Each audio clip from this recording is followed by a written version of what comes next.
This is yet another glaringly obvious example of it takes a second to tell a lie and an hour to tell the truth or to correct said lie. We've moved on from clip chimping Twitch streamers to clip chimping historians.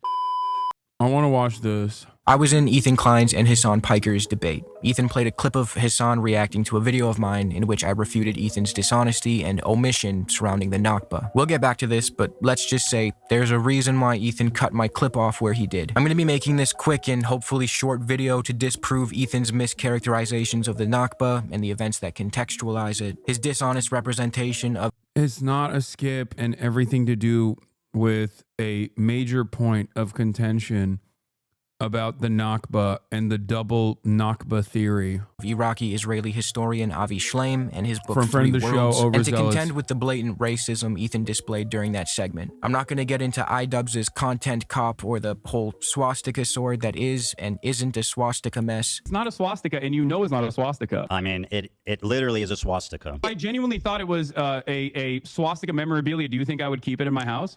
Dude, you're being so obtuse. I know it's not a swastika. I'll pass on Schrodinger's swastika and stick only to Ethan's ahistoricity. Right off the bat, Ethan falsely conflates the Nakba, the ethnic cleansing of Palestinians, with the emigration of Jewish people from the MENA region to Israel. Why are you soy liberal chatters afraid of Decline and the Raider? They're understandably annoyed listening to Ethan Klein over and over again and seeing his face over and over again. I get why. Made this claim in his content nuke. After all, Israel is a country of refugees. If the Jews didn't come from Europe after the Holocaust, they came from the surrounding Arab countries that expelled them in massive amounts. I have family who fought in Yemen, seen the sites firsthand, been on the ground myself. Even they dislike the Houthis and will fight them, but they can agree with you, myself included, about what you said about the Houthis. Appreciate you for the honesty. Yeah, I know people from Yemen. They're not Shia. They're not exactly fond of the Houthis. Their family members might have even fought the Houthis at a certain point. There's a reason why Yemen is united on this. The only guy who doesn't agree with me that's from Yemen is that one guy who lives in Israel now. What is it? Luai Ahmed or whatever, who of course Ethan posted about because he loves a good token. Or Sweden. Following the 1948 war. In fact, there was more Jews displaced than Palestinians during the Nakba. 1 million Jews. And decided to stand by it during his debate with Hasan. You said, in the context, puke. There was more. You said, this was the worst thing I did, so let me play it, okay? And then we can discuss. In fact, there was more Jews displaced than Palestinians. This was one of the worst pieces of misinformation I've seen in the context, puke, for the record. It was crazy. This specific... So Mike, again, nicely done. Let this guy hold your hand and formulate your opinions, but he's not here to help you, okay? So you tell me what was wrong with what was misinformation about saying that 900,000 Jews were displaced? He presents these two distinct situations, the ethnic cleansing of Palestinians and the displacement of Arab Jews, as if they're morally symmetrical when they're not. And to support that argument, he cites the work of Avi Shleim, specifically Shleim's book, Three Worlds. Ethan carefully frames his question to Hasan by asking, what was misinformation about saying that 900,000 Jews were displaced? But don't be misled by that framing. It's true that around 850,000 Jews left MENA countries for Israel, but the way Ethan poses that question implies a false equivalence, as if this were a mere case of— Which, by the way, I told him over and over again, but it was impossible for him or his audience to comprehend this. And the reason why it was impossible for him or his audience to comprehend this is because they also believe the exact same thing that Ethan believes, which is that Arabs are a monolith. The Arabs created 1 million Zionists because they're anti-Semitic. 900,000 Jews, approximately 700 to 900,000, were forced to become Zionists, not by choice, but because they were forced out. The vast majority went to the Arabs. The anti-Semitic Arabs. There you go. What? No, you're too delusional to realize what kind of racist nonsense. It's unbelievable, bro. Point. And that all of these other countries, regardless of who was controlling those nations at the time, half of the countries that he literally points to were under colonial rulership. All of those countries were actually developing anti-Semitic tendencies and doing pogroms to Jews. And they were all united because they were all Arabs, the Arabs, as Ethan said. And that's the problem. Neither the Jews nor the Arabs, whether they are Arab Jews or Arab Christians or Arab Muslims, are not monolithic. You cannot attribute the crimes, for example, of anti-Semitic hate crimes, let's say, that took place on and off in a place like Algeria when it was literally under colonial occupation and completely under the control of France, okay, Vichy France at first as well, to and attribute the lack of interest in like dealing with that, even though in Algeria there's also a second issue there as well, because a lot of the Algerian Jews were granted French citizenship and therefore were collaborators with the French colonial occupation as well. And in the aftermath of this successful revolution there, they were granted Algerian citizenship, but they chose to move to France. They volunteered to move to France, for example. Saying that that is like relevant to the Palestinian plight in this regard is ridiculous. It's no more ridiculous than saying that Palestinians have to die right now because Germany did the Holocaust. Of mutual displacement. In reality, the forces behind the migration of Arab Jews were far more complex and included significant Zionist influence. In some cases, that included false flag bombing campaigns aimed at Jewish targets committed by the Zionist underground and blamed on local Arab communities to facilitate the immigration of Jews to Israel. The newly founded Israeli state was desperate to boost its Jewish population and secure a demographic majority, even though Arab Jews faced systemic racism from their European counterparts once they arrived. Meanwhile, these immigrants were often settled in Palestinian homes on expropriated land, while Palestinians themselves were ethnically cleansed, killed, or forced into exile. Not to mention, the migration of Jews to Palestine started well before 1948 and took place over the course of many, many years. That's not a mirror image, that's a power imbalance that can't be justified under any circumstances. And you know who agrees with my assessment? Avi Shlaim, the guy Ethan is mischaracterizing. Shlaim literally makes that point in his book, 3 Worlds. Klein even condescendingly asks Hasan if he's ever read the book, to which Hasan replies that he hasn't, but he's read Shlaim's other works. 3 Worlds. Have you read that book? No, I have not read 3 Worlds. Okay, well, you're using a lot of source from it. It's a book that he wrote about his migration. It's not the only book he wrote about this. But go on. Have you read any of the other ones? Yes. Really? Which ones? The book that I'm referencing is from the Iron Wall. Then Ethan goes on to heavily imply that he himself has either read the book or is very familiar with its contents. 3 Worlds, okay? He writes about his time in Iraq. He writes about his time in Israel. He writes about his time in the UK. However, the events that follow prove that Ethan has no clue what Avi Shlaim's thesis is, nor has he actually read the book. Ethan seems to believe that Avi Shlaim, an anti-Zionist Arab Jew who supports a one-state solution, agrees with him that the exodus of Jews from Iraq and other MENA countries was morally... Guys, stop. It was just a tick. No, he wasn't. That wasn't a tick. He kept trying to make fun of me for stuttering before I even said anything. And I think it was because he wanted to catch me slipping and make fun of him back in retaliation, which I never did, so that he could clip it. Like the entire conversation was basically just him farming for clips so that he could like find anything he could to just clip after the fact to release upon me, provoking me at every step of the way, which I never really entertained until the very end, where I got frustrated with him being like insanely racist. Explain what he meant by saying we didn't leave because we were Zionists. We left because we were no longer safe. Okay, I can't Explain wait to me. I can't wait to bring up Avi Shlaim on the broadcast to make you look like a dumbass. I can't wait too. And now explain what he means by that. We did not leave Iraq because we were Zionists. We left because we were no longer safe. Are not Palestinian. you racist piece of.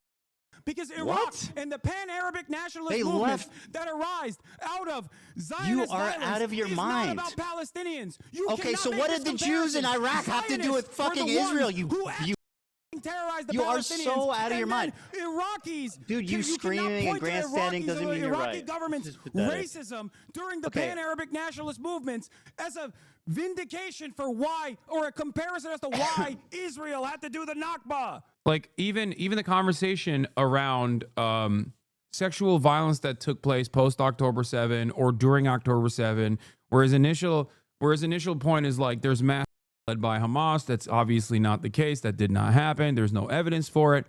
He was desperately trying to fire off a powerful clip where he could call me a denier. And he couldn't even get that clip that he wanted. So his audience basically just kept repeating that point over and over again. And then it basically fell on deaf ears, especially because Ethan shortly thereafter openly admitted that he was lying about my position. Can we move on, please? This is obviously at an impasse. No. Oh my This is God. very I'm important. just trying to consider the audience. Everybody wants something else. I'm telling you, You dude, this is have exhausting. claimed falsely that I do not No, recognize the testimony of a sexual assault that took Okay, place in yes. captivity. That was Yes. false. Do you admit Yep, that? it was false. Yep, she lied. It was false, etc. No. It's a falsehood that you claim that I don't recognize that. Do you admit that? Yes, 100%. So you're Can we move on? wait. So you're admitting that you falsely smeared me as someone who is denying a verifiable evidence, Well, let's take a verifiable look claim here. of from a firsthand account, and it's not from October 7th. Okay, yes, I'm smearing you. Can we move on, please? Okay. He wasn't interested in actually winning that conversation at all, or even understanding my position at all. He was simply there to try to get a clip, any clip he can, to make me look bad after the fact that he could just like blast everywhere. But because he was not able to do so over the course of basically a 5-hour and 30-minute conversation, all of his gotchas fell flat. And what most people remembered is him just, actively agreeing with me over and over and over again. That's why they keep doing the picture it didn't happen shit. Like, that wasn't my point at all. Comparable to the Nakba and simply caused by Arab racism and ideological anti-Semitism, but Schleim actually argues the opposite. In Three Worlds, he contends that ideological anti-Semitism was a European malady that later infected the Near East. He attributes the hostility toward Jews in Iraq and other MENA countries to the political fallout from European colonialism, the Zionist project, and the ethnic cleansing of Palestinians, not to some ingrained ideological Arab anti-Semitism. Iraq, after all, had a long-standing, well-integrated Jewish community. As I said, Ethan opens this segment by downplaying the Nakba and conflating it with the Jewish exodus from MENA countries. He cites Schleim to justify this moral flattening, but if he'd just let my video play for a few seconds longer, he'd have seen this direct quote from Three Worlds, the very book he claims to be familiar with. I want to quote Avi Schleim once more in regard to this claim. Zionists are driven by the propaganda need to portray the Jews as the victims of endemic Arab persecution, a portrayal that is then used to justify Israel's own atrocious treatment of the Palestinians. A rich, fascinating, and multi-dimensional history is thus reduced to a quest for ammunition to use in the ongoing war against the Palestinians. This trend reached its climax with the manufacture of the narrative of the Jewish Nakba. According to this narrative, the forced exodus of 850,000 Jews from Arab countries after 1948 amounted to a catastrophe, a Jewish Nakba, at least on par with, if not more devastating in its consequences than the Palestinian Nakba. Variously called the Forgotten Exodus, the Forced Exodus, or the Double Exodus. I think Ethan genuinely lied about reading the book. How could you possibly misinterpret this? No, of course he didn't read the book. What are you, stupid? No. He got someone in his Discord server that is like all of the loner box and Bad Empanada Haters support group Discord server to basically feed him certain lines. He clip-chimped everything. He clip-chimped Nelson Mandela. Some of the things that he actually clipped out of context I was very familiar with, so I was able to immediately go play out the rest of the clip. You think he sat down and read Three Worlds? If he did, he would be a anti-Zionist. If he sat down and read a single Avi Schleim book, he would already have developed a much better understanding of Israel's inception and also the dynamic of Arab Jews in Israel as well, and how devastating that was, and how Israel is in its inception and in perpetuity, a white supremacist settler colonial enterprise that heavily wanted to de-Arabize the region and westernize it. A big part of like even ruining the olive trees and rebuilding Israel in the image of the West that actually destroys the ecology of the region. That is part of the reason why the wildfires are so devastating in Israel is directly because of this. They don't just like remove Arab words and slap on Hebrew to the neighborhoods. They also burn down the villages in their entirety. and engage in ecocide and plant European trees that dry up way faster than the natural olive trees would, the natural fauna would, which cause way more devastation when wildfires take place. To self-own every step of the way. The purpose of this narrative is to create a false symmetry between the fate of two communities. This narrative is not history, it's the propaganda of the victors. Honest history has to acknowledge the part played by all the governments concerned in causing this man-made tragedy. The main difference is that the Palestinian refugees, for the most part, were ethnically cleansed by the Israeli armed forces, whereas Arab Jews, with a few exceptions, were given by the Arab governments the option of leaving or staying. So right fauna or animals, sorry, flora, ESL. Schleim argues against Ethan, and since this specific quote was inconvenient for Klein, he acted as though it didn't exist. I'm fairly certain he saw it because he played a clip of my video and then he quickly turned it off before the quote appeared on the screen. No, I don't think he even saw that. I think you're giving him too much credit. I think someone else clipped it for him. Also, it's literally only 17 pages into the book. Ethan, you only had to actually read one chapter. On the page prior, Avi says that the history of the Mizrahim has been deliberately distorted to serve Zionist propaganda, and Ethan is proving his point. Avi's central argument is that the Zion— But I knew the basic thrust of the book from one, knowing about Avi's previous works, and also listening to him talk about the book because he's gone on a book tour since he released the book. So I know that his entire work revolves around undermining the point that Ethan was trying to make by copying and pasting key parts of his book.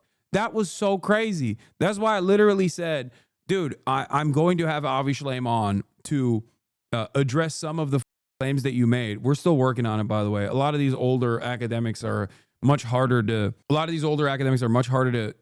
get on the stream, including Elon Pape, who I talked to a while back to bring on the stream.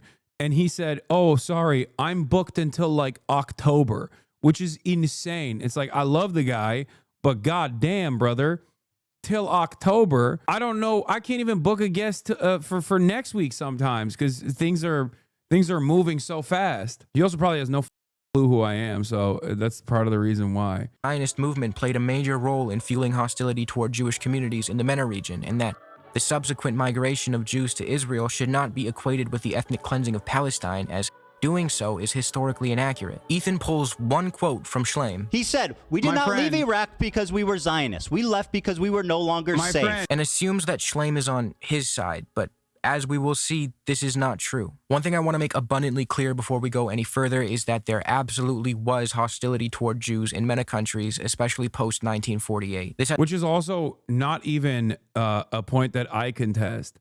I know that that is the case. I have talked about this. I even asked Ethan, I was like, Ethan, have you ever heard me speak on this before?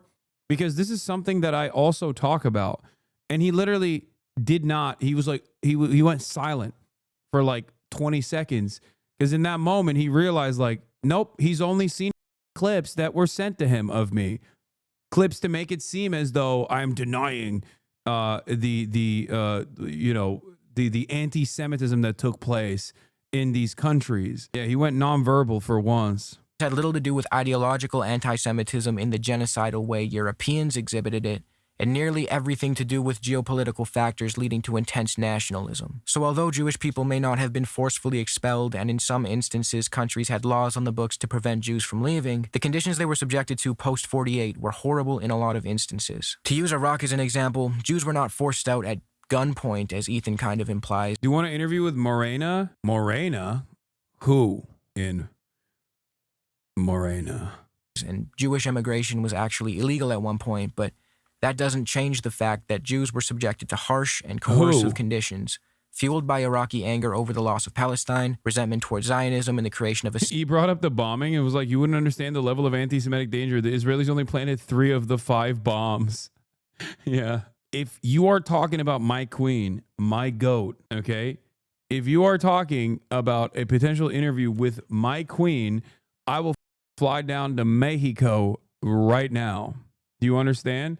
And no, I'm looking at my email. I don't see it. So Don't be crazy. settler colony in the Middle East, and the perceived connection between Jews and the British, whose colonial legacy was widely despised in Iraq. It may seem like a small thing I'm harping on here, but it's imperative to understand the distinction between the genocidal ideological anti-Semitism of Europe and the hostility toward Jewish people that arose largely as a response. By the way, this is yet another glaringly obvious example of it takes a second to tell a lie and an hour to tell the truth or to correct said lie.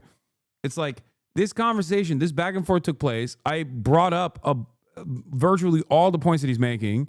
Obviously, it did not have the time and space or the additional knowledge of reading the book and citing directly from the book, as Overzealots is doing here.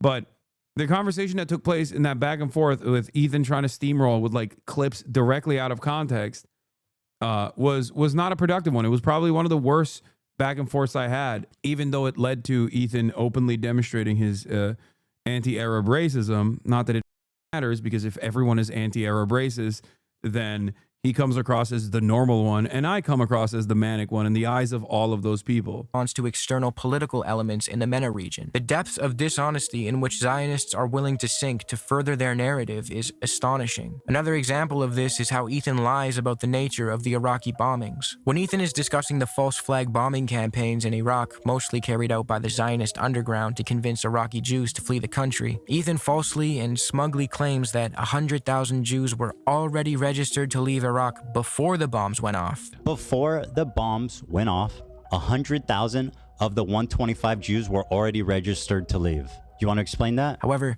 this is a blatant lie. Schleim explains how Zionist groups were formed for the expressed purpose to speed up Jewish emigration from Iraq because the turnout of Jews registering to leave Iraq was underwhelming. Following the passage of the denaturalization law, a small group consisting of Israeli envoys and local Zionists was formed to speed up the process of registration and emigration. The response of the Jewish community to the law was slow and hesitant. Only hundreds came forward in the initial phase. The Israeli authorities were seriously disappointed by this response. Consultations took place, and a decision was reached to take action to encourage Jews to give up their Iraqi citizenship. Israel needed the manpower both to build the country and to boost numbers in the army. At the same time, Israel's population was tiny, only 600,000 people, while surrounded by Arab countries with a combined population of tens of millions. There was an urgent need to increase numbers on the Jewish side of the demographic equation. It also says, Zionists exploited the bombing incidents, issuing warnings to the Jews to hurry up and leave the country before it was too late. It's also worth noting that just because someone registered to leave under the denaturalization law didn't mean they actually intended to. Quote, many of the Jews or even that they were in fear of their lives, and that's the reason why they wanted to do it either. Like, some were, but that doesn't change that. That doesn't, you can't use that as a reasoning for across the board, like double Nakba theories, which while also simultaneously using Avi Shleim's work to make this incredulous claim, when his work is entirely going against the double Nakba theory. Who registered under the law had not finally made up. It's like trying to clip Noam Chomsky to be like, the media actually voluntarily talks about the truth on purpose. Like that's the reason why they cover for the State Department, because they love to do it, and there's no invisible incentives built into the structure of the media at all. We've moved on from clip chimping Twitch streamers to clip chimping historians in a way where it's not not manufacturing consent. You're just manufacturing the truth. Famously, that's what Noam Chomsky was talking about. Up their mind to surrender their Iraqi citizenship. They simply wanted to give themselves a way out should the situation become intolerable. So no, 100,000 Jews were not registered to leave before the bombs. I'm assuming Ethan probably read this Wikipedia article and came across this quote by Moshe Gat that says, just over 105,000 Jews had registered to leave by 8 March, and Ethan probably just stopped his research there. However, if you read the book in which Gat's quote comes from, Gat is referring to the year 1951. The bombing started on April 8th of 1950. Maybe Ethan just quote sniped from the wiki without proper research. That's the only way I can rationalize how he came. Once again, this was not done by Ethan. You are assuming that he does any of this research. If he was capable of doing this research, he would have put up a stronger front. He was not. Someone else fed these quotes to him, and they also are not very good at doing research, but at least they're good at doing nefarious quote mining. Oftentimes, this is the sexpestany method. Not saying that it was sexpestany that gave him these quotes, okay? Not saying that at all. But this is a method that he engages in where he relies on the other person not immediately being able to recall exactly what quote you have mined in an effort to present himself as the foremost authority on the subject matter. This is how you develop a level of intellectual authority in this conversation, because the overwhelming majority of people that are having this conversation are completely oblivious. The reason why it doesn't work on every single person, however, is because there are some people out there, like Norm Finkelstein, who do actually either A, write the books themselves or are insane readers. So when you try to do something like that to a guy like Norm Finkelstein, it doesn't work. That's why Sexpestany looked like a loser and an oblivious moron when he tried to do that. Why does he do that? Is there a reason why he doesn't read? Why would he read when this does nothing to him? Reading doesn't help him at all. It doesn't aid him in his ultimate goal. Came to that conclusion. Schleim's Three Worlds, the book Ethan was quoting from and lambasting Hasan for not reading, even refutes this claim by explaining that by the end of April 1950, the number of Jews who had registered to leave Iraq was 25,000, so Ethan was off by about 75,000. It's true that the bombings alone are not the sole reason as to why Jews wanted to flee Iraq. They were subjected to horrible conditions in many I'm willing to bet he thought I would lie and say I read that book. Okay? And that would have probably been his like big reveal, like to make it seem like he actually read the book. But because I was honest, because I have no reason to lie, and I told him I didn't read this book, it kind of fell short of what the intended goal was. That's what happened there. Of course, Ethan never read the book either, obviously, and I know more than he does about Avi Schleim's work, which is precisely why I was confident in pushing back against his claims, saying that he was, clip chimping Avi Schleim and actually undermining the overall point that he was trying to make. There were numerous occasions where he just he had like pre-established gotchas. instances. It's 100% accurate. Avi Schleim concedes that point, but the bombs did play a role. As Avi Schleim put it, there was a direct correlation between the bombings and the rise in the number of applicants to emigrate from Iraq. Schleim alleges that the majority of the bombings were committed by Zionist forces, and they, along with the rest of the bombings, were opportunistically utilized to serve Zionist propaganda. His entire point is that the State of Israel, which claimed to be a safe haven for Jews, was actively harming and harassing Jews across the region to serve the interests of their supremacist project. So when Ethan accuses Hasan of denying the flight of Arab Jews... You deny the flight, you deny the trauma of Middle Eastern Jews. I don't deny the flight, You Ethan. absolutely You don't deny the understand. trauma. You are attributing... No, you deny. Ethan doesn't understand that Hasan is not denying anything. He's simply pointing out how the flight of Arab Jews ought not be used to offset or diminish the severity of the Nakba, which happens to be Avi Schleim's assessment as well. Now, if you want to... Yeah.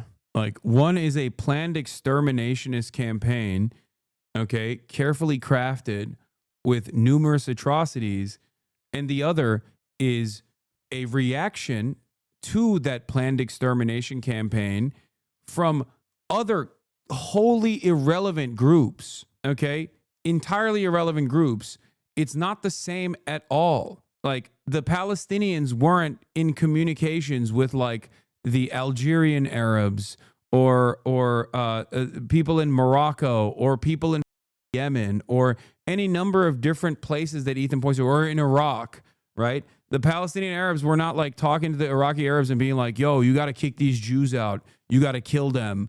Let's all do it together. Like, that's not how this worked. If it was a direct analog, if it was actually something that you could use in comparison, there would have to be a direct line of communication and a planned extermination of Jews or ethnic cleansing campaign of Jews that the entire Arab League got together and engaged in. This reaction was not systematic ethnic cleansing in the same way that planned Dalit was. The Mena Aliyah is not comparable to the Nakba. It reminds me of the double genocide theory in the USSR and Nazi Germany. No, that's exactly what I said. That's what I said after my review of the debate. It's the same as the double genocide theory. That's exactly what it is. It's the double genocide theory that fucking Holocaust revisionists and shit love to use to make it to soften the impact of Nazi Germany's Holocaust, which was very quickly discredited by historians to begin with. But the idea that USSR and Nazi Germany both did their own versions of the genocide, which is the double genocide theory, and it's comparing apples to oranges, centralized atrocities against diffuse violence and poor conditions in an effort to make one side's atrocities look more palatable, look more normal in comparison. And if you actually extend it to its logical conclusion, you arrive inevitably at the opinion that, well, guess what? Way more people died under communism. The USSR killed 7 quintillion people, as opposed to the Nazis only killed like 15 million in the concentration camps. Obviously, weren't the bad guys. That's the logical conclusion that you are trying to arrive at in a very sinister, cynical way, in a place where it's like illegal to say such things. That is the whole purpose of the double genocide theory. It's also hilarious because people use that to this day. Argue that Schleim is wrong or his historiography is flawed, that's another conversation. But we're talking about Schleim because Ethan was the one using his book as an authoritative account. Even though Hasan didn't include all of what I just said in this video during his debate, and frankly, Ethan probably wouldn't have been receptive to it at that moment, Hasan's argument that Iraqis are not Palestinians We're no longer safe. Iraqis are not Palestinian! and therefore Palestinians shouldn't be punished for actions taken in Iraq was the appropriate argument to make, in my opinion. Nothing that happened to Jewish people across the MENA region justifies what happened to Palestinians. It doesn't justify the fact that Palestinians were made refugees while Jews from the MENA region were able to settle in Palestine and expropriate Palestinian property. When Ethan reduces Iraqis, Morocco... Of course, for the record, the double Nakba theory works if you're a Zionist, because what is the like major atrocity that took place that justifies the inception of the Israeli state as a Jewish nation state for Zionists? It's the Holocaust, right? So it's like whenever something horrible has happened to Jewish people, that's the reason why we have to do this exterminationist policy and maintain a demographic majority Jewish ethno-state in an area that does not belong to us is the underpinning of Zionism. But the only way that Ethan gets away with this double Nakba theory, as opposed to like being able to say that for the Holocaust, is because while people understand the Holocaust is a singular event, most people don't understand the Nakba. Most people don't know what that is, okay? Or even those who do know have only been taught that it was a war and that Israel was just doing shit that you do in a war, right? It was just war shit. And the victims were also Arabs, and therefore, obviously, who gives a f? Whereas in his eyes, you can't justify that to the you can't justify the Holocaust is the reason why Israel had to exist to like average people, especially at this point, because they'd be like, okay, but the Germans have nothing to do with the Palestinians. But you can at least make it seem like the Arabs and the response to the Nakba, or the pan-Arabic nationalism that took hold in the entire region as these countries were being developed and statehood was being re-examined for the first time in a post-colonial way in these countries, you can at least sweep the entirety of the region under the brush of Arabs to say, well, Palestinians are Arabs and so are these guys. You're relying a lot on people's lack of knowledge and also their racism. You're relying on their bigotry. This is the underpinning of reactionary propaganda. This is precisely why I always say Ben Shapiro has a much easier go at it to make an argument by just simply pointing to and going, it's common sense. It's just common sense, because all you need to do is lean on pre-existing biases that people have. This is why leftists always are on a back foot, because we do not have, most people don't have this accurate understanding of the shared history that we live in. And therefore, you have to literally, one, fight for the humanity of Palestinians, to establish the humanity of Palestinians, to develop an accurate assessment of historical events at a time when the other person is basically relying on bigotry that everyone shares, okay? And you have to be able to do so in a way that is charismatic and not convoluted, and also will penetrate the consciousness of a lot of people who have been primed to assume that all Arabs are a monolith and scary and Muslim and barbaric. Not to say that because it's difficult, you shouldn't try. But, you know, just explaining to you the structural hurdles of leftist thought and leftist debate in general. Egyptians, Palestinians, and others into a single monolith, calling them simply fucking Arabs, anti-Semitic There you Arabs. go. He tacitly justifies the crimes committed against Palestinians by lumping them in with other groups and making them pay for the wrongdoings of others. This is also a tactic used by the Zionist project to avoid responsibility for compensating Palestinians for the property they lost and are still owed. Ethan actually does this exact thing in the debate. He equates the loss of Jewish property across the region to the ethnic cleansing of Palestinians and the expropriation of their property. How would they go back and reclaim their lost assets, their lost property? Even though the ethnic cleansing of Palestine had already begun well before the Nakba. Quote, Israel came under strong international pressure to allow the 750,000 Palestinians who became refugees in 1948 either to return to their homes or to receive compensation. Israel flatly rejected the right of return. This left the alternative of compensation, but this too is The reason why they were reluctant to concede on compensation was specifically because this would require them to take recognition, ownership over the Nakba, and that would yield additional legal complications down the line. Israel was extremely reluctant to concede. In this context, the idea arose of offsetting the property left behind by the Palestinian refugees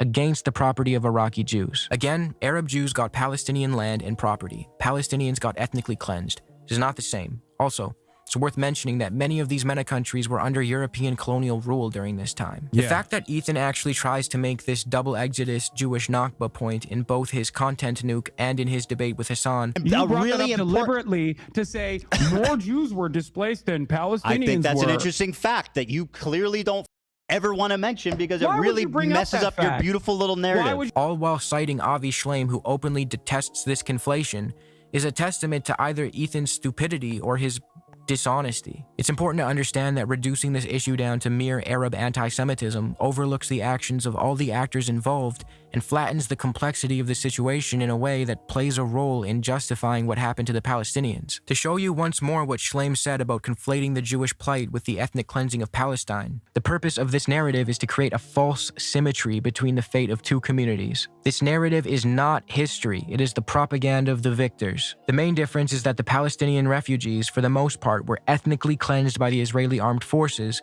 whereas the Arab Jews, with a few exceptions, were given by the Arab governments the option of leaving or staying. Poor form of Ethan to skip past this while bastardizing Avi Shlaim's book. I don't think Avi would approve of this conflation while also claiming that the Arabs were responsible for creating Zionists. The Arabs created a million Zionists because they're anti-Semitic. In reality, the Zionist project, underway since the 1800s, was one of the factors that contributed to the rise of pan-Arab nationalism, not the other way around. Again, my point here is not that there was no hatred toward Jewish people in the MENA region. It is not that the Iraqi bombings were the sole reason for Jewish flight from Iraq. My point is simply to illustrate how Ethan... By the way, the reason why I present the Iraqi bombings by the Zionist underground is not to say that that was the reason why all of the Jewish people chose to leave Iraq.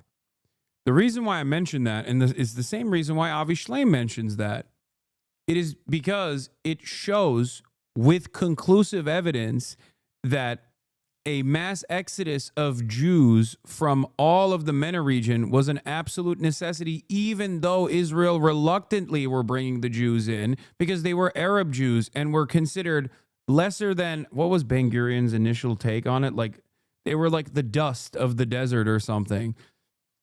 But they needed more manpower to develop the ethno-state. They needed a larger population to maintain their demographic considerations, to maintain their demographic goals. The reason why I bring that up is to suggest that this was beneficial, if not sometimes directed by the Israeli government itself. That's it. And it's not the only instance where Israel actually Israel actually did this from other countries in the MENA region as well. Is an unreliable source on these topics. He cites Avi Shleim, invokes his authority, and then bastardizes his work so thoroughly that he ends up arguing for the exact opposite of Shleim's thesis. The comparison between the Nakba and the Jewish flight to Israel is deeply flawed. The Zionist project had been underway for decades prior, and pan-Arab nationalism was largely a reaction to it, as well as to broader European meddling. Jews who fled MENA countries were able to settle in Palestine and expropriate Palestinian homes and property. Palestinians, on the other hand, were violently displaced, denied return, and are still denied that right to this day. These are asymmetrical situations, and trying to force a false equivalence between them amounts to Nakba denialism. Anyway, this shit is agonizing to go through, but before I end the video, I want to quickly move to another topic that Ethan and Hasan briefly touched on, the comparison between Israel-Palestine and apartheid South Africa. I don't want to get into the whole would Nelson Mandela support violent resistance debate. It feels kind of awkward and distracts from the more important point, which is the conditions in apartheid South Africa were significantly different from what we see in Palestine today. As Noam Chomsky argued, the conditions Palestinians are subjected to are worse and more violent than those imposed on the indigenous people of South Africa. The black population in South Africa was relied upon for labor, whereas the Palestinian population is treated by the Israeli state as something to be done away with. And if you don't want to accept that argument from Chomsky because he didn't live under apartheid, then take it from Desmond Tutu, the South African bishop who said that what Israel does to Palestinians is, in many instances, worse than what occurred in South Africa. The Bantustans weren't routinely bombed, nor were they systematically targeted by snipers.